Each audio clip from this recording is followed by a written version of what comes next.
भारत भारत के 28वें राज्य की बात करेंगे तो उसका निर्माण या यूं कहें कि उसका गठन 15 नवंबर 2000 को हुआ, जिसको हम लोग झार प्रांत पुंडरीक देश या फिर झारखंड के नाम से जानते हैं। अब हम बात करेंगे अगर यहाँ के निवासियों की, तो यहाँ के निवासी मुख्य रूप से कहे जाते हैं आदिवासी।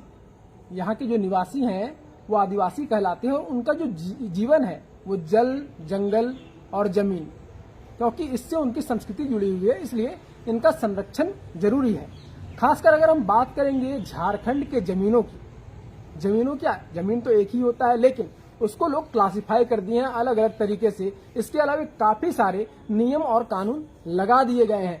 अब अगर हम बात करते हैं तो आप देखेंगे कि काफी सारे ब्यूरोक्रेट्स या फिर कई सारे नेता या धंधेबाज या फिर यूं कहें कि भूमाफिया इन दिनों झारखंड में सक्रिय हैं, लेकिन कहीं न कहीं उनको जो कानून बने हैं झारखंड में, उन कानूनों के अंतर्गत इन लोगों को बहुत परेशानी हो रही है अब जमीन पर कब्जा करने में, या यूं कहें कि काफी सारे पदाधिकारी जेल भी जा चुके हैं। नमस्कार, मैं हूं प्रणय प्रबोध और आप देख रहे हैं मुद्देबाज देश की बात ऑन पब्लिक डिमांड। और आज जिस खास टॉपिक पे हम बात करने जा रहे हैं वो झारखंड के जमीन से जुड़ा हुआ मुद्दा है।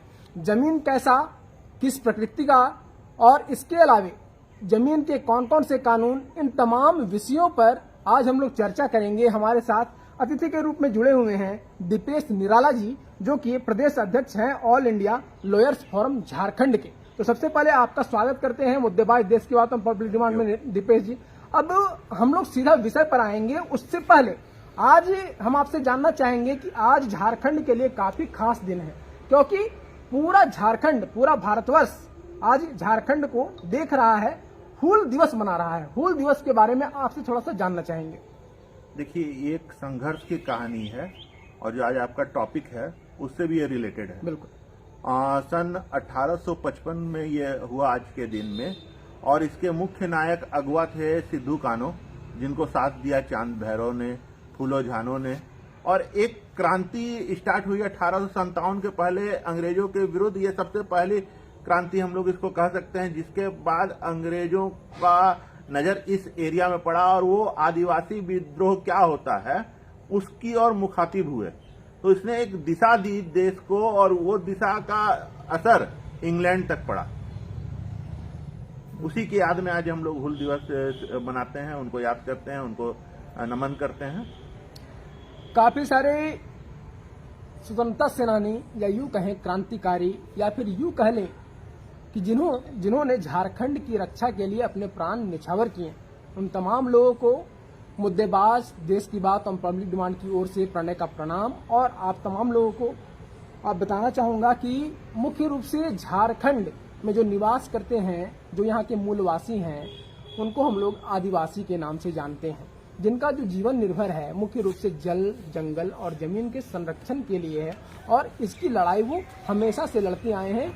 झारखंड राज्य के गठन के पूर्व से, जब बिहार में हम लोग थे, या यूं कह लें कि जब भारत आजाद नहीं हुआ था, उस समय भी ये स्वतंत्रता संग्राम और ये जल, जंगल, जमीन की लड़ाई हमारे झारखंड पुंडरीक प्रदेश में लड़ी जाती रही है। अब हम लोग यहाँ पे जानना चाहेंगे कि जमीन की लड़ाई कब से लड़ी गई, कौन कौन से एक्ट्स आए और कैसे इन एक्ट के दायरे में झारखंड के लोगों को या बाहर के लोगों को लाया गया। इन तमाम विषयों पर हम लोग आज बात करेंगे। हमारे साथ जमीन से जुड़े हुए एक व्यक्ति हैं दीपेश निराला जी, जो कि आप लोग को इन तमाम चीजों के बारे में कानूनी तौर पर समझाएंगे, बताएंगे। तो चलिए हम लोग सबसे पहले झारखंड के जमीन से जुड़ी हुई ऐतिहासिक परिप्रेक्ष्य की घटनाओं को समझते हैं। देखिए, झारखंड में जमीन सबसे विवादित मामला है और सबसे मालदार मामला भी है जी। जितना ही इसके साथ विवाद जुड़ा है उतना ही इसमें आपको धनिक बनने का संभावना है। और चूंकि मैं एक लॉयर भी हूं और मैंने सर्वेयर की पढ़ाई भी की है, इसलिए हमें जमीन मामलों में रुचि भी है और समझ में भी आता है मामला क्या है। हम लोग इसकी बात, जैसे हम लोग शुरुआत की है आज हूल दिवस से, यहाँ के जब संथाली आदिवासी खासकर संगठित हुए और अंग्रेजों के विरुद्ध बिगुल फूका उन्होंने, तो इसको नियंत्रित करने के लिए अंग्रेजों ने एसपीटी एक्ट को लेकर आया। उसके साथ साथ ट्रांसफर ऑफ प्रॉपर्टी एक्ट आया। ये सारे 1800 सदी का ही मामला है। 1900 से पहले की बात हम कर रहे हैं। उसके बाद आया आपको लैंड एक्विजिशन एक्ट 1894, उसके बाद आया इंडियन ग्रांट्स एक्ट 1895। 1800 की ईस्वी में ये सारे कानून बना दिए गए अंग्रेजों के द्वारा। इंडियन कॉन्ट्रैक्ट एक्ट आया 1872 में। यहां तक उन्होंने संथाली लोगों को देखा। उसके बाद जब हम लोग का छोटा नागपुर का क्षेत्र आया, दक्षिणी छोटा नागपुर का, तो 1908 में यहां पर सीएनटी एक्ट, जो कि छोटा नागपुर काश्तकारी अधिनियम कहलाता है, वो लाया गया। और उसका मुद्दा था कि यहां पर जो आदिवासी समाज के लोग थे और धीरे धीरे उनके साथ गैर आदिवासी समुदाय के लोग भी यहां आना चालू हो गए थे, तो उन दोनों के बीच में एक रेखा खींची जाए, इसके लिए एसपीटी और सीएनटी का इन्होंने प्रादुर्भाव किया।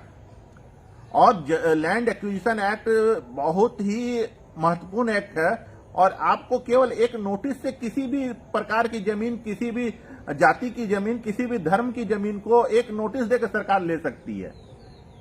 तो बड़ा ये अचरज का विषय हुआ। और यूनिफॉर्मली अभी लोग 1932 की बात करते हैं, खतियान की बात करते हैं, तो मैं आपको बताना चाहूंगा कि सर्वे का हिसाब किताब क्या है। मुगलों का शासन रहा अंग्रेजों के पहले, उनके दीवान टोडरमल के समय यहाँ सर्वे हुआ। अमीर खुसरो थे, उन्होंने बंदोबस्ती किया, वहां से डॉक्यूमेंटेशन हुआ जमीनों का। उसके बाद आपको, जब मैं 1900 की बात कर रहा हूं, तो 1908 में सीएनटी की बात मैंने कहा, तो 1908 में आपको पूरे झारखंड प्रांत का ये क्षेत्र है, ये मुख्य रूप से बंगाल, बिहार, उड़ीसा, इन भाषा भाषी वाले लोगों का क्षेत्र था। मानभूम की धरती थी ये, और बहुत विशाल क्षेत्र था। 3 राज्यों का जो मैंने जिक्र किया, यहां तक इसका फैलाव था। अभी तो वास्तविक भौगोलिक स्थिति बहुत कम है उससे। और यहां पर कैडेस्ट्रल सर्वे का खतियान बना, और कैडेस्ट्रल सर्वे का ग्राम मानचित्र का निर्माण हुआ, जिसे हम लोग सीएस खतियान कहते हैं। वो यूनिफॉर्म है। आज जो 1932 किया जाता है, अगर 1908 का सीएस की बात की जाए तो तुरंत यूनिफॉर्मिटी हो जाएगी, क्योंकि 1932 हर जगह इक्वल नहीं है। हर जिले में 1932 लागू नहीं है। हर जगह 1932 का खतियान है ही नहीं। कहीं 1911 है, कहीं 1912 है, कहीं 1932 है, कहीं 1964 भी है। अब हमारा ये यहाँ पे कहना है, जब 1932 है ही नहीं, तो फिर ये 1932 का विवाद खड़ा कहाँ से? मैं आपको बता रहा हूँ, क्योंकि सर्वे है, सर्वे का मैंने प्रारंभिक जो हमारे पास दस्तावेज है वहां से मैंने स्टार्ट किया, अकबर के समय से।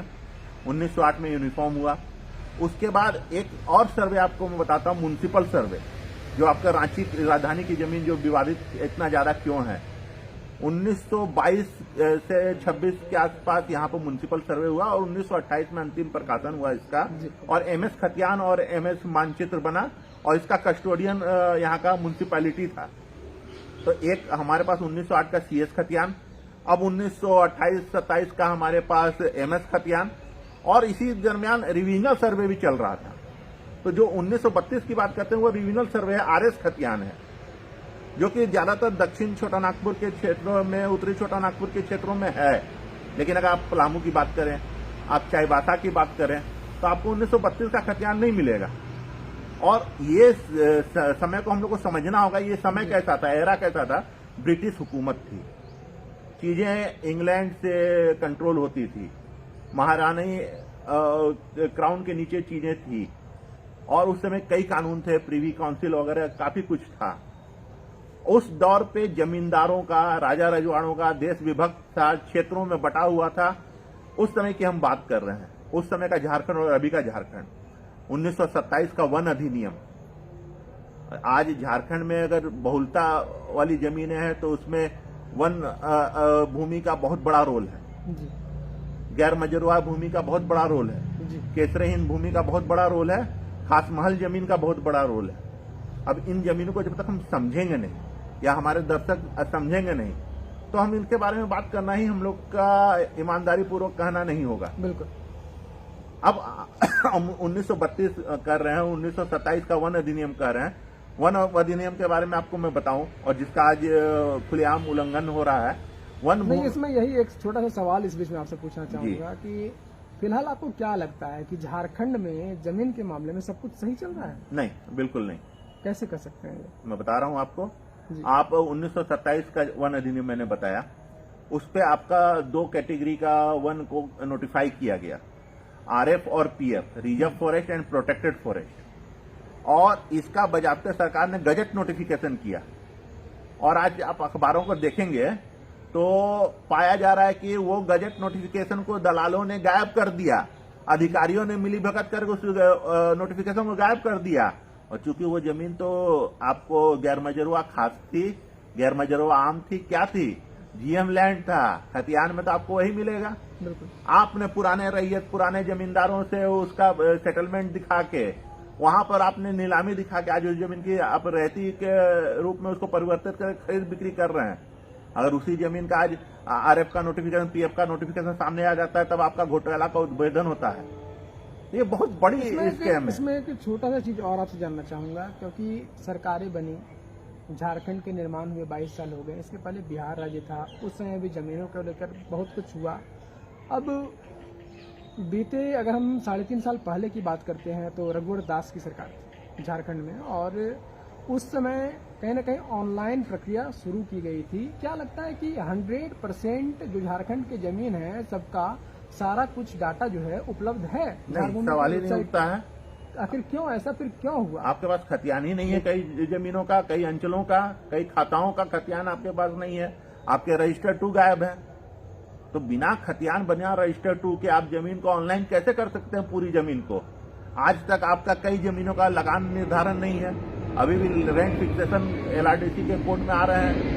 तो जमीन का जब पूरा डाटा ही उपलब्ध नहीं है, तो हाँ, ये पहल अच्छी थी उस सरकार की, जिसमें कि इसको ऑनलाइन किया, और जो रहती जमीन जो ऑन रिकॉर्ड थी उसका आज रसीद कटाने के लिए हमें कर्मचारी और अंचल का दौरा नहीं करना पड़ता है, उनके चक्कर नहीं लगाने पड़ते हैं, उनको रिश्वत नहीं देनी पड़ती है, और हम घर बैठे ऑनलाइन पेमेंट करके रसीद निर्गत कर लेते हैं। इसी में दूसरा एक और सवाल कि झार भूमि के वेबसाइट पे जो डाटा अवेलेबल है वो क्या सही है 100%?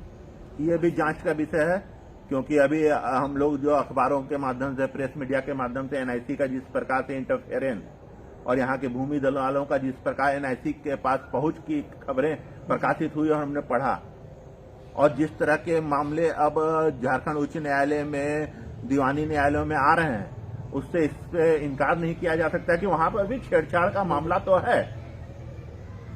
अब आप 1932 की बात कर रहे हैं, तो वन अधिनियम की बात कर, तो हमारे पास तो केसरहीन जमीन है, जो आपको मैं बताता हूं। हमारे पास भारत सरकार की 2 प्रकार की जमीनें हैं, जबकि लोग कहते हैं कि जमीन राज्य का मामला है। तो एक जमीन है केसरहीन जमीन। ये केसरहीन जमीन क्या थी?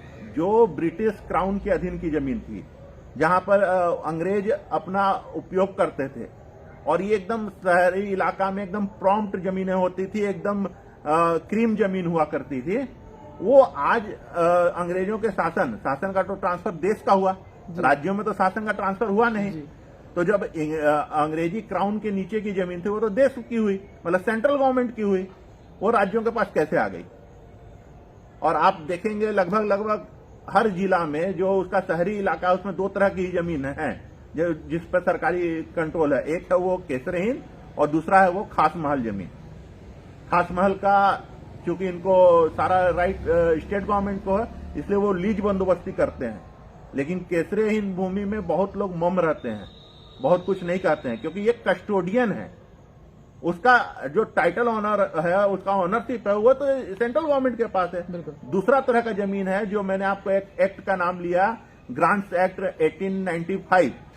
इसमें क्या हुआ कि जब हम लोग भूमि अधिग्रहण अधिनियम 1894 के तहत भूमि लिए, अब सरकार लेगी तो देने के लिए तो कानून होना चाहिए, तो ये ग्रांट्स एक्ट 1895 बना, और वो उसने दे दिया। जमशेदपुर में एक कंपनी है निजी, जिसको 15,725 एकड़ जमीन यही ग्रांट्स एक्ट के द्वारा दिया गया, और उसने उसमें से यूज कितना किया? मात्र 3,000 एकड़ जमीन यूज किया, और 12,500 एकड़ जमीन, जबकि आपका जो भूमि अधिग्रहण कहता है कि इसमें एक पॉइंट है छोटा सा, आपसे जानना चाहेंगे। जैसे कि एक है कि चलो भाई भारत सरकार के से एमओयू होता है, बहुत सारी कंपनियां हैं उसकी एमओयू होता है, और उसके बाद भूमि का अधिग्रहण होता है कारखाना, कंपनी या अन्य कामों के लिए। ठीक है, इसमें एक जो सर्कुलर है गवर्नमेंट ऑफ इंडिया के माध्यम से अगर आप बात करेंगे तो इसमें एक सर्कुलर है कि अगर इस अवधि तक, यानी शायद 5 साल का अवधि है कुछ, कि 5 साल की अवधि तक अगर काम नहीं हो पाता है उस जमीन पर तो उसे वापस लौटा दिया जाएगा। तो क्या ऐसा कुछ होता है, देखने के लिए मिला आज तक ऐसा? यही मैं आपको बता रहा हूँ। जो 15,725 एकड़ टाटा वाली जमीन अधिग्रहण का मामला है, जिसको ग्रांट्स एक्ट 1895 के तहत उस निजी कंपनी को दिया गया, और उसने यूज किया मात्र 3,000 के लगभग अपना कारखाना बनाने में। बाकी 12,500 एकड़ जमीन का क्या हुआ? वो तो नियम से आ जानी चाहिए थे आपको गवर्नमेंट के पास। हमारा तो देश आजाद हुआ 1947 में, ये जमीन तो दी गई थी 1907 से लेकर 1919 तक में। तो आखिर कहाँ हुआ? जबकि आप अगर ग्रांट एक्ट 1895 को पढ़ेंगे तो उसका सेक्शन 2 एकदम स्पष्ट कहता है कि इसमें ट्रांसफर प्रॉपर्टी एक्ट लागू नहीं होगा। मतलब कि आप लीज में नहीं दे सकते हैं इस जमीन को। और उसी ग्रांट एक्ट का सेक्शन 3 ये बोलता है कि भारत का कोई भी कानून इस अधिनियम पर लागू नहीं होगा, ग्रांट एक्ट 1895 में। मतलब ये एक टर्म एक्ट हो गया, जो इसके टर्म्स हैं उसी के अनुसार ये एक्ट फॉलो होगा। तो 12,500 एकड़ जमीन जो टाटा में है, आज टाटा में क्यों नहीं म्युनिसिपल कॉर्पोरेशन बन रहा है? क्यों टाटा को आज इंडस्ट्रियल सिटी बनाने की जोर हो रही है? क्या गुनाह किए थे वहां के लोकल रहवासी? क्यों वहां कंपनी का सरकार दिखता है? तो बहुत बड़ी चीज है, जमशेदपुर में ये सब चीजों को सोचना पड़ेगा। बिल्कुल। चलिए अब आगे हम लोग जमीन की खास तौर पे बात कर रहे हैं, फिर हम लोग कंपनी पे चले गए। खैर कंपनी पे हम लोग को नहीं जाना है, क्योंकि हम लोग पॉजिटिव कंटेंट प्रोवाइड करते हैं और ऑथेंटिक कंटेंट प्रोवाइड करते हैं। तो हमारा जो आगे का है, हम लोग लॉ पे बात कर रहे थे, हम लोग ऐसे जमीन के प्रकार पे बात कर रहे थे, और इस बीच आपका जो ध्यान है मैं ले जाना चाहूंगा 1908 है शायद, 1908 में जब CNT SPT एक्ट आया। ठीक है, और उसके बाद 2008 में बड़े धूमधाम से CNT SPT एक्ट का शताब्दी समारोह भी मनाया गया। इसके बाद अगर बात करते हैं तो कुछ सालों तक हम लोग झारखंड में अगर नजर दौड़ाते हैं तो काफी सारे एरिया में भू माफिया सक्रिय हो गए अचानक से, और उसके बाद फिर से सरकारों को याद आई CNT SPT एक्ट, और जब फिर से इसको दोबारा शासन तंत्र के माध्यम से अच्छे से लागू किया गया, तब से कहीं न कहीं भू माफियाओं का खेल बंद है। इस संबंध में क्या जानकारी है? देखिए, CNT एक्ट हो चाहे SPT एक्ट हो, वो लोकल टेनांट्स के राइट को रिजर्व करने के लिए लाया गया। मतलब उसमें बंधनकारी है, उसमें बचाव है। और ये चल रहा था आपको ये क्या बोलते हैं 2008 से लेकर 2010 तक। एक मामला आया झारखंड उच्च न्यायालय में 2011 में, जिसमें निर्णय हुआ। उसके बाद न्यायालय ने इसका अक्षरशः पालन सुनिश्चित करवाया। नहीं तो पहले तो कई लोग जानते थे कि ST to ST ट्रांसफर करना है तभी CNT को इम्प्लीकेबल करना होगा, और लोग खूब भूइयां की जमीन, भोक्ताओं की जमीन, महतों की जमीन खूब आराम से उस समय खरीद बिक्री होती थी। झारखंड में 2 कम्युनिटी है जिसके पास सबसे मेजर लैंड है, वो है यहाँ के मूलवासी कुर्मी महतों की जमीन, सबसे अधिक जमीन उनके पास है, और दूसरा यहाँ के आदिवासियों की जमीन। उसके बाद बाकी सभी जमीन जो है वो उसमें सबसे कम है रहती जमीन। आप देखिए, जो 1947 देश आजाद हुआ उस समय जमींदारों का शासन था। जैसे ही देश आजाद हुआ, गणतंत्र बना 1950 में, 1950 से 56 का दौर जो था जमींदारी उन्मूलन का दौर था। यहाँ पर बिहार लैंड रिफॉर्म एक्ट आया, सीलिंग एक्ट आया कि आप कितने जमीन रहती अपने पास रख सकते हैं।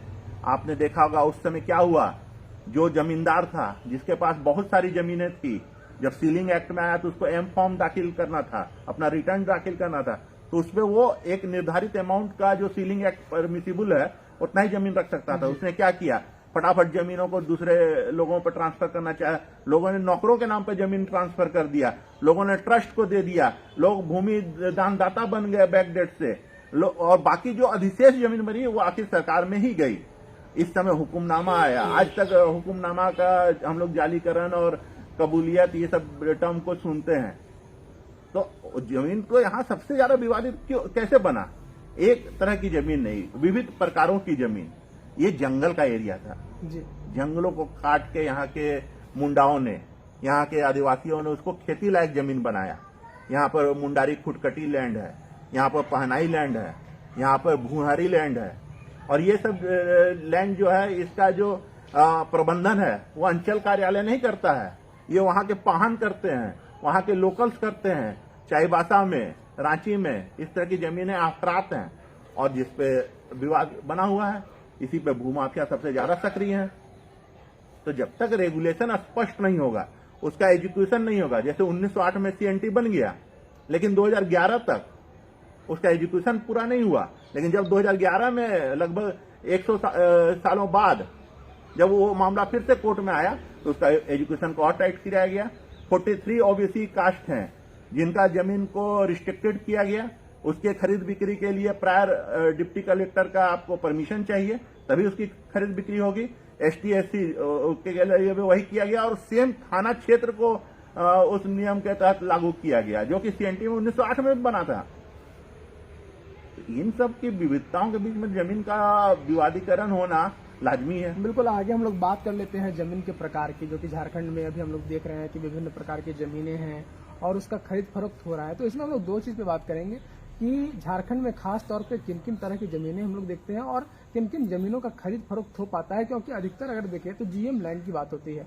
जीएम लैंड या ये कह ले कि गैर मजरूआ जमीन की, गैर मजरूआ में भी दो किस्म है, किसका खरीद फरोख्त हो सकता है, किसका नहीं हो सकता, क्योंकि लोग उलझ के रह जाते हैं भैया आम क्या है, खास क्या है, केसरे हिंद जमीन क्या है, इसी में उलझ के रह जाते हैं। और फाइनली क्या होता है, कुछ लोग जमीन लेके उलझ जाते हैं और कुछ लोग सुलझ जाते हैं। देखिए, गैर मजरूआ में भी हम लोग 2 से 3 प्रकार में उसको विभक्त कर तो और आसानी से समझ में आएगा। एक गैर मजरूआ आम, दूसरा गैर मजरूआ खास, और तीसरा गैर मजरूआ मालिक। गैर मजरूआ आम एकदम आम बोलचाल की भाषा में, जो कि आम जनों के लिए है, जैसे रास्ता, जहां पर आम आदमी यूज कर रहा है जो जमीन, वो है आपका गैर मजरूआ आम। गैर मजरूआ खास एक जमीन है जो आम जनों के लिए नहीं है, लेकिन जमींदार ने, उस समय के जो जमींदार ने किसी एक आदमी को सेटल की है, जो वहां पर अपना खेती कर रहा है, जो वहां पर अपना कार्य कर रहा है, वहां जोतकोड़ कर रहा है, वो है गैर मजरूआ खास। और जो गैर मजरूआ मालिक है, ऐसी बहुत सी जमीनें जो परती पड़ी हुई है, जिसमें कोई खेती नहीं कर रहा है लेकिन आम उपयोग नहीं आ रहा है उसका, तो वो है गैर मजरूआ मालिक।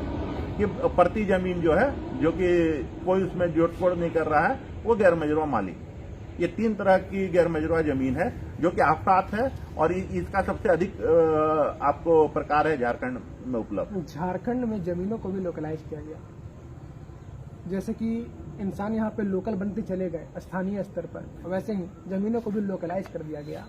और वहां से 2 शब्द निकल कर आए, भुईहरी जमीन और खुटकट्टी जमीन। इसके बारे में क्या कहना है?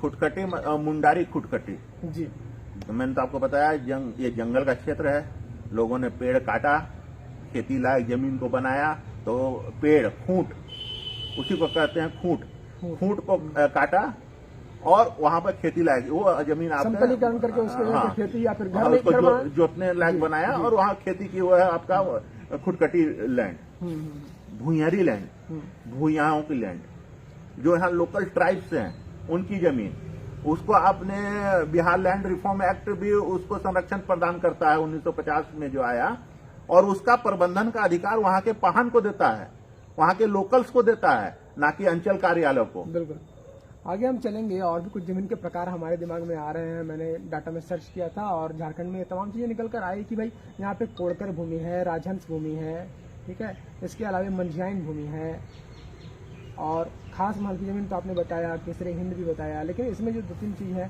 कोड़कर भूमि, राजहंस भूमि, इसके बारे में हम जानना चाहेंगे। और मंझियाइन भूमि क्या है, ये तीनों चीज? देखिए, अलग अलग क्षेत्र में अलग अलग तरह के लोग थे। आदिवासी में भी मुंडा हुए, उरांव हुए, हो हुए, तो संथाली आदिवासी हुए, छोटा नागपुर के आदिवासी हुए, बंगाल के आदिवासी हुए, तो जो विविधताओं थी, तो जहाँ पर आपको जमीन को कोड़ कर खेती होती थी, तो उसके शाब्दिक अर्थों से उसका पता आपको चल जाएगा कि कोड़कर जमीन क्या है। जहाँ पर मांझी लोग की जमीन थी, तो उसका नाम से ही पता चल जाएगा कि वो जमीन किस प्रकार की है। तो हर लोगों की भूमि, हर जगह का अलग अलग उपयोग था जी। आप अगर पूर्व का नक्शा देखेंगे तो उसमें सब चीजें हैं, कहाँ पहाड़ था, कहाँ पर कब्रिस्तान था, कहाँ पर तालाब था, कहाँ रास्ता था, और उसका उपयोग और उसके ऊपर जो जनजाति उस समय निवास कर रही थी, कार्य कर रही थी, जीविकोपार्जन कर रही थी, उनके नामों से उन जमीनों का नामकरण हो गया है। जी। आगे हम आपसे जानना चाहेंगे मुख्य रूप से जमीन बहुत बड़ा मैटर है भाई, जमीन है ना, पूरे भारत में सिर्फ झारखंड की ही बात नहीं है। और जमीन का जुड़ाव कहीं न कहीं प्रशासनिक पदाधिकारियों से है, क्योंकि स्वत्व का जो मामला है अधिकतर प्रशासनिक पदाधिकारी ही सॉल्व करते नजर आते हैं। और जब उनसे नहीं हो पाता है तो उसके लिए प्राधिकार बना हुआ है, वो डिस्ट्रिक्ट एंड सेशन जज जाते हैं, उससे भी ऊपर की अगर बात है तो उससे ऊपर हाईकोर्ट भी जाते हैं। लेकिन अब हम लोग यहाँ पे जानना चाहेंगे कि किस तरह के मामले में किस सक्षम प्राधिकार के पास जाया जा सकता है। जैसे कि अगर सबसे निचले स्तर की बात करेंगे तो हमारे पास अंचल कर्मचारी होते हैं, अंचल कार्यालय होता है हर जगह पे, वहाँ पे अंचल कर्मचारी बैठते हैं। उसके बाद उसके ऊपर आते हैं तो हमारे पास एसडीओ बैठते हैं या एसडीएम, जब वो न्यायिक कार्य करने लगते हैं जमीन से संबंधी जुड़े हुए तो एसडीएम वहाँ पे बन जाते हैं। इसके अलावा उसके ऊपर भी जाएंगे तो बहुत सारी चीज़ें हैं, जैसे कि लैंड एक्विजिशन जब होता है तो एलआरडीसी वहाँ पे होते हैं, ठीक है। तो हम लोग बारीकी से ये समझना चाहेंगे कि किस चीज़ को लेकर कौन से पदाधिकारी सक्षम प्राधिकार के अंतर्गत आते हैं और किस तरह के मामले देखते हैं, या फिर कहाँ पे क्या काम होता है जमीन से जुड़ा। देखिए, जमीन अर्थात लैंड जी, केवल लैंड नहीं है, बिल्कुल। उसके साथ हमेशा रेवेन्यू भी जुड़ा रहेगा। इसलिए आप जहां भी देखेंगे रेवेन्यू लैंड रिफॉर्म डिपार्टमेंट, जी, लैंड एंड रेवेन्यू दोनों का चोली दामन का साथ है। जमीन आज भले महंगी हो गई, पहले भी जमीन ही आय का प्रमुख स्रोत हुआ करती थी। महाराजा राजा सब कर लगाते थे, जमींदार लगान वसूली, ये सारे टर्म कहां से निकल के आए? तो उनका प्रबंधन भी होगा। जी, जब टोडरमल जी ने सर्वे किया, अमीर खुसरो ने बंदोबस्त किया, उस समय से मुगल जो कि बाहर से आए और उनको ये चीज समझ में आया, यहाँ से कमाई दिखी, रेवेन्यू जनरेशन दिखा, तो वो दर बर दर चलता रहा। अंग्रेज भी आए, उन्होंने भी अपना आईसीएस का सर्विस किया, जो आज आईएएस में कन्वर्ट है हम लोग के यहाँ स्वतंत्र भारत में। कलेक्टर बनाया, क्यों? जमीन अफसर नहीं बनाया, लैंड अफसर नहीं बनाया, कलेक्टर बनाया, टू कलेक्ट द रेवेन्यू। बिल्कुल। आज हमारे जो आप अंचल अधिकारी की बात करते हैं वो डिप्टी कलेक्टर है, और जो आप डीएम और डीसी की बात करते हैं वो कलेक्टर है। उनका काम है to collect the revenue. Revenue कहां से कलेक्ट करेंगे? शहरात से। शहरात में सबसे प्रमुख अंश है आपका जमीन और उसकी संरचनाएं और उस पर जल जंगल, ये सारे आपके शहरात के तहत है, जो कि अभी नगर पालिका अधिनियम बनने के बाद बहुत हद तक अंचल से ट्रांसफर हो गई नगर पालिका में। और इसका लोअर यूनिट जो है वो अंचल कार्यालय है, जो आज के वर्तमान परिदृश्य की अगर हम लोग बात करें, बहुत से राज्यों में अंचल अधिकारी को तहसीलदार कहा जाता है, तहसील ऑफिस कहते हैं। यहाँ पर भी तहसील कचहरी है और झारखंड में भी अस्तित्व में है। और उनका काम है सारे जितने भी यहाँ की जमीन है उनके प्रकारों का प्रबंधन करना। रहती जमीन है तो उनको मालगुजारी लेना, सरकार को जमा करना वो लगान, और सरकारी जमीन में अगर कोई इंक्रोचमेंट है, कोई कब्जा कर रहा है तो उस कब्जा को मुक्त कराना। जमीन के लिए स्पेशल अंचल कार्यालय हर एक अंचलों में बांटा हुआ, और वहां पर कोई ना कोई आपको अधिकारी वहां डिप्यूट हमेशा मिलेंगे, चाहे वो अंचल अधिकारी हो, अंचल निरीक्षक हो, राजस्व कर्मचारी हो, अमीन हो, ये वहां रहना ही रहना है। जब इनसे मामला नहीं संभलता है या यहीं पर से गड़बड़ होती है। इसमें एक छोटी सी बात है जो आम लोगों के समझ से बाहर थोड़ा सा होता है, और कहीं ना कहीं हम लोग देखते हैं कि भाई अंचल कार्यालय या एसडीएम कार्यालय का चक्कर काटते काटते ना जो चप्पल है वो घिस जाता है और पैर साथ में छिल जाता है। ऐसा हम लोग अक्सर देखा करते हैं, और उसके पीछे का कारण होता है अज्ञानता, ये भी, या फिर ऐसा कह सकते हैं कि भ्रष्टाचार। तो खैर, भ्रष्टाचार वाले मुद्दे को फिलहाल छोड़ेंगे और हम लोग अज्ञानता पे जाएंगे, क्योंकि यहाँ पे दो चीजें हैं। अगर सरकारी जमीन का मैटर है, सरकारी जमीन का मैटर है और स्वत्व का मामला अगर है वहाँ पे, तो उस जगह प्रशासनिक हस्तक्षेप हो सकता है, ठीक है, और हो सकता है कि वहाँ से निदान निकल कर आए। और जब नहीं होता है तो डिस्ट्रिक्ट एंड सेशन जज वहाँ पे निर्णय लेते हैं, ठीक है। जमीन से जुड़े हुए जो मामले देखा करते हैं न्यायालय में, डिस्ट्रिक्ट न्यायालय में, वो लोग करते हैं। या फिर अगर राज्य स्तर का कोई मैटर है तो वो फिर आपका अपर प्राधिकार पे जाएगा, उच्च न्यायालय जाएगा। लेकिन सरकारी जमीन से जुड़े मामलों का निष्पादन या निस्तारण हो पाता है आसानी से, ऐसा देखा गया। लेकिन अगर दो रैयतदार आपस में भिड़ गए हैं जमीन के लिए, तो उनका मैटर क्या प्रशासनिक पदाधिकारी के स्तर से सॉर्ट आउट हो सकता है? कैसे? देखिए, प्रशासन का 3 काम है जी, मूल 3 ही काम है जी। एक विधि व्यवस्था को संधारण करना, एक न्याय प्रशासन देना और एक आपका रेवेन्यू को कलेक्ट करना। और प्रशासन इन्हीं 3 कामों में सभी कामों में उलझा रहता है। मैंने जैसे कहा कि जमीन के साथ रेवेन्यू कलेक्शन जुड़ा हुआ है, लेकिन प्रशासन का काम सबसे पहले है विधि व्यवस्था को देखना और उसके बाद है न्याय प्रशासन न्याय व्यवस्था को देखना। इसलिए हमारे संरचना हुई है एडमिनिस्ट्रेटिव कोर्ट्स की, अंचल अधिकारी का कोर्ट, DCLR का कोर्ट, SDO का कोर्ट, AC का कोर्ट, उसके बाद DC का कोर्ट, उसके ऊपर कमिश्नर का कोर्ट। तो ये एडमिनिस्ट्रेटिव कोर्ट है जो कि अपने स्थान के हिसाब से, अपने प्रोटोकॉल के हिसाब से स्थापित हैं। जो लोग इससे नहीं संभलाते हैं या इससे भी रुष्ट हैं, वो फिर रुख करते हैं दीवानी न्यायालयों का। मुंसिफ से लेके जिला जज तक की व्यवस्था, वहां पे लोगों का अगर प्रॉब्लम सॉर्ट आउट नहीं होता है, हाईकोर्ट की व्यवस्था, हाईकोर्ट में भी अगर लोगों का प्रॉब्लम नहीं सॉल्व होता है तो सुप्रीम कोर्ट की व्यवस्था।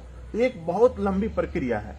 तो एक तो अज्ञानता है ही है, इसमें कहीं कोई इतने तरह का जमीन है, अच्छे जानकार को नहीं समझ में आता है कि कौन किस प्रकार का जमीन है और किसके साथ क्या कानून होगा और कौन किस धारा से चलेगी और कौन किस नियम से चलेगा। मैं आपको एक उदाहरण देता हूं, भूदान की जमीन, आपने विनोबा भावे जी का नाम सुना होगा। बिल्कुल बिल्कुल, विश्वविद्यालय है उनके नाम पे हमारे झारखंड के हजारीबाग जिले में जी। सिंदूर कहलाता है जगह का नाम, जहाँ पे विनोबा भावे विश्वविद्यालय स्थापित है और काफी बड़ा है, झारखंड में काफी नामी भी है और बाहर के लोग भी नाम उसका लेते हैं कि काफी अच्छा विश्वविद्यालय। इनको हम लोग याद कई मामलों में करते हैं, लेकिन झारखंड के परिदृश्य में हम लोग इनको भूदान जमीन के बारे में याद करते हैं। इन्होंने एक आंदोलन चलाया जी।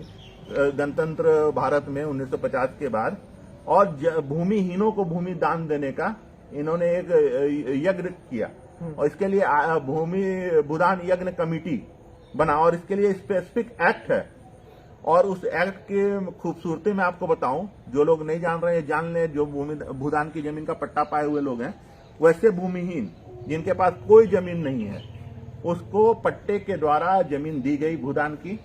ये स्पेसिफिक जमीन थी, इसमें कोई ना आदिवासी जमीन ना फॉरेस्ट जमीन, जो उनको दान में मिली उसको भूदान यज्ञ कमेटी के द्वारा उन्होंने पट्टा दे दिया। इस जमीन पर वो पीढ़ी दर पीढ़ी रह सकते हैं, उसको कोई वहां से हटाएगा नहीं, लेकिन इसको बेच नहीं सकते हैं।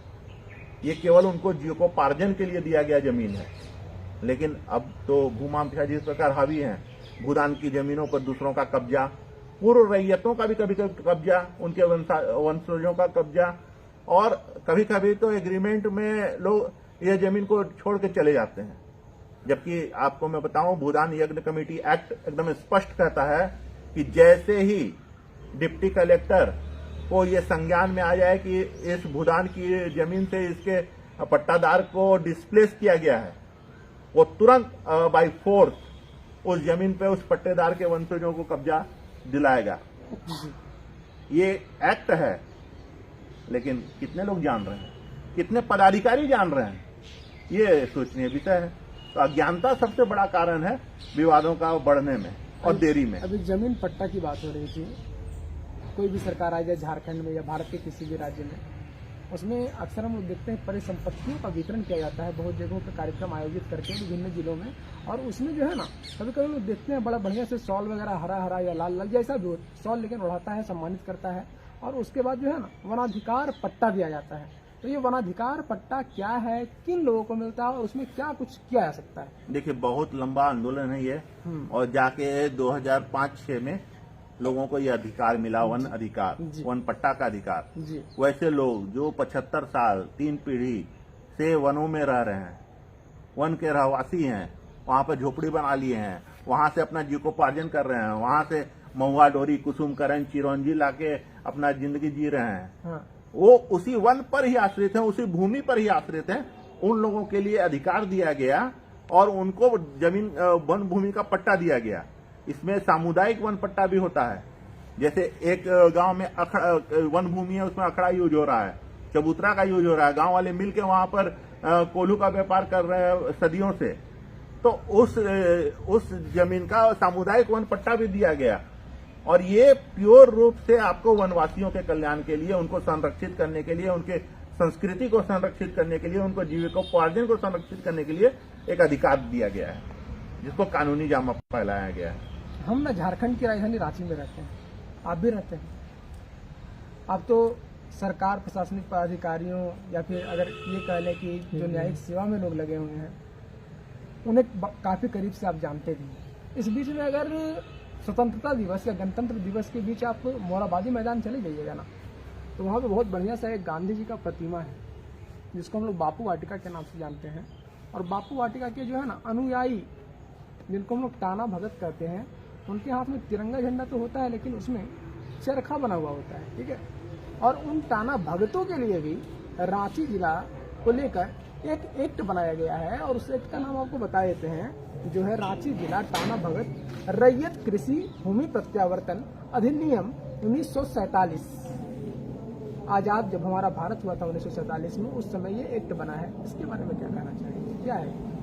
देखिए, गांधी जी एक व्यक्ति नहीं है, एक विचारधारा है। विचारधारा, और इस विचारधारा को मानने वाले लोग, वही खादी का प्रयोग करने वाले लोग, वही चरखा को प्रतीक मानने वाले लोग, वो आपको देखेंगे एक घंटी भी वो साथ में रखते हैं। इनको संरक्षित करने के लिए ये एक्ट का प्रादुर्भाव हुआ। लेकिन वहां पर भी उसका एजुकेशन, जैसे मैंने आपको बताया कि CNT 1908 का एजुकेशन कठोर रूप से आपको 2011 में हुआ। बात यही है, एक्ट बन जाता है, एजुकेशन कब होता है, कौन करवाता है, इसके लिए वर्षों लग जाते हैं, वर्षों आंदोलन होती है, क्रांति होती है, तब जाके लोगों को अधिकार बहुत ही महंगा चीज है। जी जी जी। आज हम मूल अधिकारों की बात करते हैं भारतीय संविधान के भाग 3 में। क्या हमारे पास पहले ही अधिकार थे? किस तरीके से हमने इसको अडॉप्ट किया, कहां से मैग्ना कार्टा से इसका इतिहास चलता है। तो चीजों को बन जाना, अधिनियमित हो जाना और उनका लागू हो जाना, दो अलग चीजें हैं। इसके लिए आपको ईमानदारी से काम करना होगा, प्रशासन को भी लचीला होना पड़ेगा, तब जाके ये चीजों में हम लोग सफलता प्राप्त कर सकते हैं। अगर ऐतिहासिक काल में हम लोग झांक कर देखते हैं, तो झारखंड को कहीं ना कहीं आदिवासी काल से भी जोड़कर देखा जाता है, जहां पे मुख्य रूप से आदिवासियों का वर्चस्व रहा है। और इन आदिवासियों के लिए एक विशेष जमीन को लेकर एक विशेष एक्ट बना, जिसका भी हम लोग चर्चा यहाँ पे करना चाहेंगे। और उस कानून का, उस एक्ट का जो नाम है, वो रांची जिला में ही मुख्य रूप से ये लागू है, ऐसा माना जा सकता है। क्योंकि 1947 में जब भारत देश आजाद हुआ, तभी इसका भी प्रादुर्भाव माना जा रहा है, जिसका नाम है रांची जिला आदिवासी रैयत कृषि भूमि प्रत्यावर्तन अधिनियम। ये क्या है? कृषि भूमि, कृषि भूमि का एजुकेशन, वो उसको आपको संरक्षित करना है। आज कितना कृषि भूमि रह गया। आपका देश आजाद हुआ था, उस समय कृषि भूमि का क्षेत्रफल कितना था? रांची जिला की यहाँ बात करें, छोटा सा बात यहाँ पे कर लेंगे। आदिवासियों की बात हुई है, आदिवासी हित की बात हुई है, रांची जिला की बात हुई है, और छोटा नागपुर प्रमंडल की बात हुई है। शायद ये दक्षिणी छोटा नागपुर प्रमंडल कहलाता है। उत्तरी में तो बोकारो, गिरिडीह, धनबाद, ये तमाम आते हैं। वहीं अगर हम लोग दक्षिणी छोटा नागपुर की बात करेंगे तो हमारा रांची आता है, और भी कई जिले इसके आसपास के खूंटी वगैरह कई जिले आते हैं। तो यहाँ पे हम लोग आपसे बात करना चाहेंगे कि रांची जो मतलब आज से अगर बात कर लेते हैं 2000 के आसपास में, जिस समय नगरीय क्षेत्र में, शहरी क्षेत्र में इतने अपार्टमेंट्स नहीं थे, इतने बिल्डिंग्स नहीं थे, इतनी इमारतें नहीं थी, और आदिवासियों की बहुलता थी इस जगह पे। फिर अचानक से इस टाउन एरिया से आदिवासी गायब कैसे हो गए? देखिए, किसी भी कम्युनिटी को कोई भी काम करना है, इवन रहना है, बिल्कुल, तो उसको चाहिए जमीन। अब जमीन आपके पास क्या है, कौन सी जमीन है? रहती जमीन तो बहुत लिमिटेड है, मैंने आपको बताया। अब कौन सा जमीन आपको मिलेगा? तो आपको गैर मजरूआ भूमि मिलेगा, आदिवासी जमीन मिलेगा, दलितों की जमीन मिलेगा, आपको खास महल मिलेगा, केसरहीन मिलेगा। तो अतिक्रमण आप कहाँ करेंगे जब आपको रहती जमीन नहीं मिलेगा? तो तब इन्हीं पे जाएंगे ना, वन भूमि पे आप जाएंगे, आदिवासियों की जमीन पे जाएंगे। 1969 में SAR एक्ट आया, CNT एक्ट का 72 का रिस्टोरेशन का प्रावधान आया कि कोई भी आदिवासी को उसकी जमीन से डिस्प्लेस करने पर गैर आदिवासी द्वारा वो आदिवासी न्यायालय की शरण ले सकता है।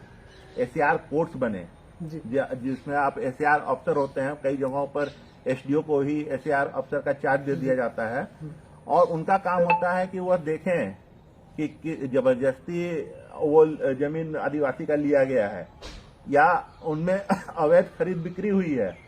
अगर कब्जा हुआ है तो कितने साल का कब्जा है, उस अमुक आदिवासी ने कहां कहां उसकी शिकायत की है। इसमें कई पैरामीटर्स हैं।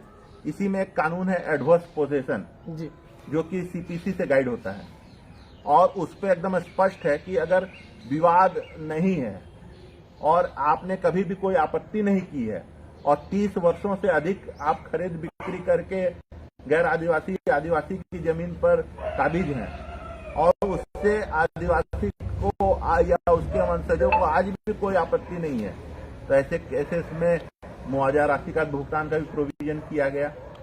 तो इस तरह से एसआर का भी कई मामले आए। यहाँ पर तो काफी चर्चित एक अफसर रहे थे जिनके यहाँ छापा भी पड़ा था, नकदी भी बरामद हुआ था। तो ये सब घूम फिर के बातें फिर उससे वही है कि हमारे पास लैंड कम है और संख्या बढ़ते जा रही है, पॉपुलेशन बढ़ते जा रहे हैं। 24 जिलाओं का मुख रांची की ओर है क्योंकि ये राजधानी है। तो अब उनको बसाएंगे कहाँ, उनको बैठाएंगे कहाँ, उनको रखेंगे कहाँ, वो कहाँ जीविकोपार्जन करेंगे, कहाँ अपना धंधा लगाएंगे।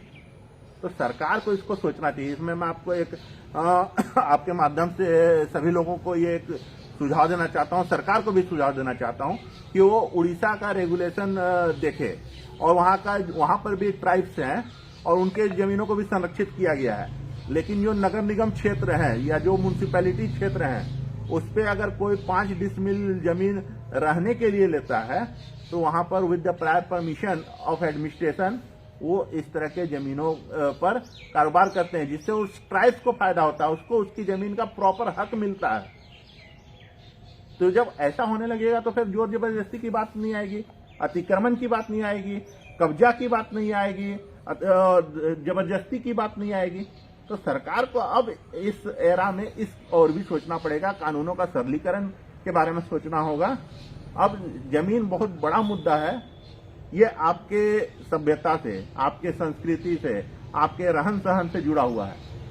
आज आप जमीन के जितने पॉकेट्स हैं, जैसे जैसे वो जगह चेंज होता है आपका भाषा बदल जाता है, आपका खान पान बदल जाता है, आपका सभ्यता संस्कृति बदल जाता है। आप वन वाले क्षेत्र में चल जाइए, आप उस तरह से आचरण करेंगे। आप टाउन वाले क्षेत्र में आ जाइए, आप उस तरह से आचरण करेंगे। आप ग्रामीण क्षेत्र में चल जाइए। तो जमीन तो आपका संस्कृति है, तो इसको अगर आप छेड़छाड़ करेंगे तो आपकी सभ्यता संस्कृति में छेड़छाड़ होगी। एक ना अंतिम हम लोग सवाल पे चलेंगे थोड़ा सा, क्योंकि झारखंड में रहते हैं ना, क्या कहते हैं कि पूरे देश को ना 40% कोयला हम लोग बेचते हैं और उससे जो है ना पूरा देश रोशन हो रहा है। रोशन तो हो रहा है, लेकिन उस कालिख में दबी जिंदगी को अगर हम जाकर नजदीक से देखें ना, खासकर हम बात कर रहे हैं झारखंड में एक जिला है धनबाद, जिसको हम लोग कोयलांचल के नाम से जानते हैं, और झरिया में जो जिंदगी पल रही है ना, वहाँ पे स्थिति दुर्भर हो चुकी है। विस्थापन और पुनर्वासन की समस्या की हम बात कर रहे हैं। आखिर उनको सरकार लैंड दे तो दे कैसे, और उनकी एक मांग होती है कि परिवार के एक सदस्य को ना सरकारी नौकरी दी जाए ताकि वो लोग जीवन जी सकें। हाँ भाई, सही बात है, भारत में उन्होंने जन्म लिया तो भारत को छोड़कर कहाँ जाएंगे, और भारत में जो लोग जन्म लिया है, यहाँ के शासन और प्रशासन की ऐसी व्यवस्था होनी चाहिए कि उनके विस्थापन होने के बाद उनको पुनर्वासन की व्यवस्था हो, साथ में हर किसी को रोजगार उपलब्ध कराना या नौकरी उपलब्ध करवाना सरकार की जिम्मेवारी होती है। इस संबंध में आपका क्या राय है? देखिए, 2 एक्ट है जी। मैं चूंकि विधिक पर्सन हूँ इसलिए एक्ट के आलोक में बात करूंगा। हमने शुरू में बताया लैंड एक्विजिशन एक्ट 1894, जिसके तहत आप एक नोटिस देते हैं और जमीन ले लेते हैं, चाहे वो किसी प्रकार का भी जमीन हो। और दूसरा एक्ट है CNT एक्ट 1908, जिसका धारा 49 में आपने 2 पर्पज के लिए जमीनों को लेने का ताकत रखा है एक्ट में ही, अंग्रेजों के द्वारा ही है। एक माइनिंग और दूसरा इंडस्ट्री। आप इंडस्ट्री चलाएं, आप माइनिंग लें तो वहां से जमीन ले सकते हैं, आप एक्वायर कर सकते हैं। तो भैया एक्वायर कर रहे हैं, जब जमीन ले रहे हैं इंडस्ट्री के लिए, माइनिंग के लिए, पब्लिक इंटरेस्ट के लिए, तो एक टाइम बाउंड होता है। ये इतने समय में ये कारखाना लग जाएगा, ये माइनिंग हो जाएगी। लेकिन ये क्या कि आप 75 साल आपने जमीन ले लिया 10,000 एकड़ और आप 1,000 एकड़ में काम कर पाए, तो 9,000 एकड़ आप उन लोगों को लौटा दीजिए। तो झारखंड में बहुत लंबी मांग है, दशकों पुरानी मांग है कि यहाँ पर विस्थापन और पुनर्वास आयोग का निर्माण किया जाए, और जितने लोग भी डिस्प्लेस हुए हैं उनको वहां पर अर्जी देने का अधिकार हो। मैं भी विस्थापित हूं, हमारी जमीन का भी विस्थापन हुआ है और ऐसा विस्थापन हुआ है कि उस जमीन को नॉन ट्रांसफरेबल लैंड बता के ट्रांसफरेबल लैंड हमारी ले ली गई। हम आपत्ति करते रह गए, कोर्ट में मामला चल रहा है, लेकिन जमीन ले लिया गया। चलिए आगे हम चलते हैं, जमीन से हट के थोड़ा सा बात कर लेते हैं। एक लास्ट पॉइंट ये होगा और बहुत ही अच्छा पॉइंट है। कारण क्या है ना कि एक कहावत चलती आ रही है, आज से नहीं, जब से अंग्रेज भारत छोड़ के गए तब से। ये अंग्रेज तो गए, ब्रिटिश की हुकूमत तो चली गई, लेकिन अंग्रेजी तो छोड़ गए, साथ में जो छोड़ गए ना वो काफी सारे नियम और कानून। तो क्या उनके नियम कानून, ब्रिटिश शासन का नियम कानून इतना सशक्त है कि भारत आज तक उसको ढो रहा है, उसमें संशोधन नहीं होगा? ऐसा कुछ है क्या? ब्रिटिश ने कानून कब बनाया, कानून का राज कब आया? ब्रिटिश आए कब? लेकिन 1857 1855 का जो क्रांति हुआ उसके बाद ही कानून का कोडिफिकेशन क्यों चालू हुआ?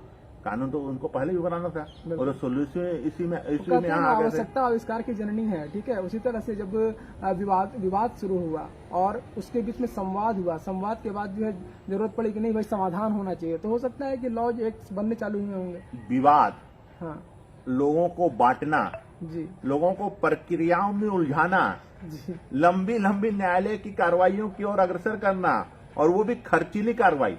जी, जो आम आदमी इतना डर जाता है न्यायालय और उसकी प्रक्रियाओं से कि वो भागता है न्यायालय से दूर, प्रशासन से दूर, पुलिस व्यवस्था से दूर। वो तो अभी भला हो देश में थोड़ा सा आपको विधिक सेवा प्राधिकार ने जन्म लिया, उसके लिए एक्ट बना, थोड़ा सा लोक अदालत का कॉन्सेप्ट आया, और अब तो वर्तमान केंद्र सरकार जो है वो कानूनों की समीक्षा कर रही है, उसमें संशोधन का प्रयास कर रही है, कुछ नए उपयोगी कानून भी लाने का प्रयास कर रही है। तो ये चीज आज इतने दशकों तक हम लोग अंग्रेजों के कानून को ही ढो रहे हैं। अरे उस समय था उनको देश में हुकूमत करना था, अब कौन सा हुकूमत करना है? अगर आप आजाद हैं तो फिर आजाद की बात कीजिए, कानून को भी रिविल कीजिए। अब तो आपको उस तरह का गुलामी मानसिकता वाला कानून को तो आपको हटाना ही पड़ेगा। आप कितना संशोधन कर रहे हैं और आज भी कितने कानून बने हुए हैं, ये बहुत बड़ा प्रश्न है। और इसमें कानूनविदों को, सरकार को, सांसद को, सबको सोचना पड़ेगा। तो चलिए यहाँ पे आप तमाम नागरिक जो भारत के हैं या भारत से बाहर भी जो भारतवासी, भारत से संबंध रखने वाले, वो यहाँ की जमीन के बारे में सुन रहे थे। दीपेश निराला जी जो कि विधिक सेवा से जुड़े हुए हैं, न्यायिक कार्यों से जुड़े हुए हैं, उन्होंने इन तमाम बातों को लेकर झारखंड के परिप्रेक्ष्य में या केसरी हिंद जमीन जो भारत सरकार की जमीन होती है, इन तमाम चीज़ों को लेकर विवेचना की। इसके अलावा किस तरह से एडमिनिस्ट्रेटिव कंट्रोल जमीन के अफेयर्स पर होता है, या फिर कैसे न्यायिक न्यायालय उस पर कार्रवाई कर सकती है, या फिर कब झारखंड में कौन सा कानून, क्यों, किस लिए, किसके लिए बनाए गए, इस पर भी चर्चा होगी। ये तमाम चीज़ों के बारे में विस्तार से आपको दीपेश निराला ने बताया। आखिरी में हम चलते हैं और इनसे बस एक ही सुझाव चाहेंगे कि मुद्देबाज देश की बात ऑन पब्लिक डिमांड हमेशा से लोगों को सकारात्मक कंटेंट परोसता आया है, सकारात्मक चीज़ें परोसता आया है। तो इस दिशा में आप मुद्देबाज के माध्यम से तमाम देशवासियों को, तमाम दर्शकों को क्या कुछ संदेश देना चाहेंगे? देखिए, मेरा एक ही संदेश है, आप गलत हो रहा है उस पर चर्चा कीजिए, वहाँ टोकिए, उसको इस तरह से सोसाइटी का संवाद बनाइए कि लोग जागरूक हों। और जब आपके साथ कम्युनिटी जागरूक होगी तो वो सवाल करेगी, और लोकतंत्र सवाल से ही चलता है, लोकतंत्र विविधता है। तो जहां आपकी जागरूकता होगी वहां सभी चीजों में लोगों को सोचना होगा, व्यवस्था को लचीला होना ही होगा। इसलिए लोग सवाल पूछें, लोग गलत होते हुए देखकर उसको टोके जरूर। मुद्देबाज ऑन पब्लिक डिमांड आया हुआ ये शो है, इसका नाम ही है मुद्देबाज देश की बात ऑन पब्लिक डिमांड, और हम लोग देश की ही चर्चा करेंगे। और जो जनता के मन में है उस बात को आप लोग कमेंट करें, कमेंट के माध्यम से रखें, ताकि आपके भी सवालों को संबंधित व्यक्ति से हम लोग पूछ सके, उसके बारे में आपको अवगत करा सकें। और इसी के साथ आज जमीन के विषय पर चर्चा हुई है, इससे जुड़े और भी कई चीजें हम लोग सामने धीरे धीरे लाएंगे, लेकिन बिल्कुल सकारात्मक कंटेंट, और ताकि आपका इन्फॉर्मेशन ज्यादा बढ़े। इसी के साथ आप तमाम देशवासियों, भारतवासियों और दर्शकों को प्रणय का प्रणाम।